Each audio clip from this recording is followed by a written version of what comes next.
Chiegni kendo nya kwa Ramogi. Doho ma malo dhi golo ng'eto ewi okang' mar Ogai mako jolo mar obila Gilbert Masengeli rem chopo e nyime kendo mar mondo mi winj bura ma itudego mar lala mar jo Kenya. Juma mokalo Masengeli ne onyisi gi doho ni ochopo e nyime mar lero kuma jo Kenya moko adek nitiere ni mar ichich ni ne otek gi kod obila. Familia mag jogo wacho ni ok ging'eyo kuma ne otergie gi obila mane omako gi e kinde ng'anyo. Jalup Ogai mar obila Eliud Langat nochopo doho e lo Masengeli. When courts issue orders, they do not do so as suggestions or pleas to the persons at whom they are directed.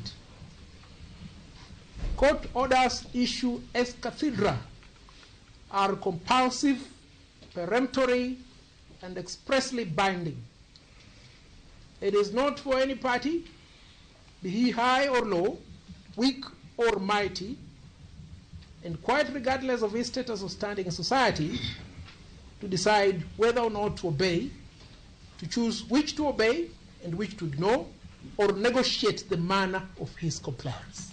This court has been very ready to hear explanations, to hear requests, and in many instances be very agreeable with the respondents.